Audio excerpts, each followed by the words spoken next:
On respire mieux dans la capitale, c'est en tout cas le constat que fait Bruxelles Environnement. Depuis l'installation de la LEZ, la zone de basse émission, en 2018, la qualité de l'air s'est fortement améliorée sur les grands axes. Ameline Delvaux, comment on explique cette amélioration ? Eh bien, c'est grâce à une diminution de 30% des concentrations d'azote, de dioxyde d'azote dans l'air de Bruxelles. Et si on s'intéresse à des chiffres par rapport à d'autres polluants, eh bien, on voit qu'ils sont encore plus importants.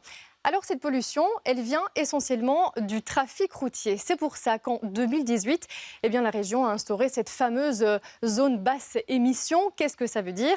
Tout simplement qu'au fur et à mesure des années, des étapes, des jalons, eh bien, la région supprime les véhicules les plus polluants. Ça a commencé avec les véhicules diesel et essence immatriculés jusqu'en 1997 et jusqu'en 2011. Aujourd'hui, on observe que le nombre de véhicules diesel a diminué de moitié et la dernière génération de véhicules les plus polluants, c'est-à-dire les véhicules sans filtre à particules, a quasiment disparu entièrement.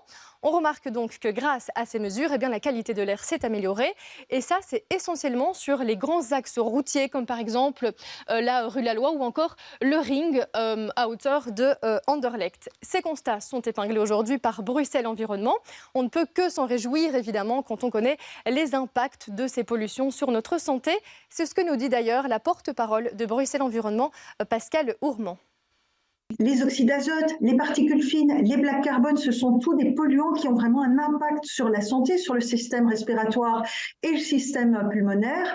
Le dernier rapport de l'Agence européenne de l'environnement a mis en évidence le fait que, par exemple, juste l'exposition au dioxyde d'azote, à l'ozone et au PM2,5, eh bien, a causé 5330 décès environ prématurés en 2020 en Belgique. On voit donc que c'est vraiment primordial d'agir pour améliorer la qualité de l'air.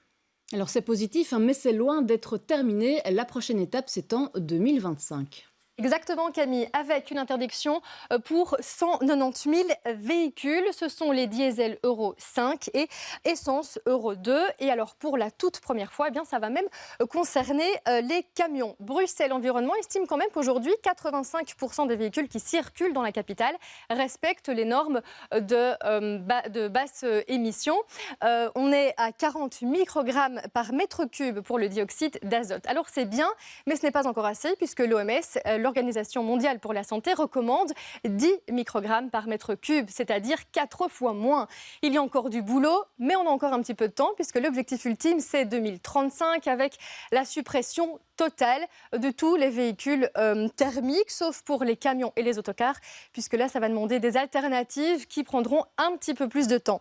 Alors, une dernière petite info qui va sans doute vous intéresser, c'est de savoir jusqu'à quand on pourra utiliser son propre véhicule. Et bien pour ça, il y a une adresse, c'est lez.brussels/mytax.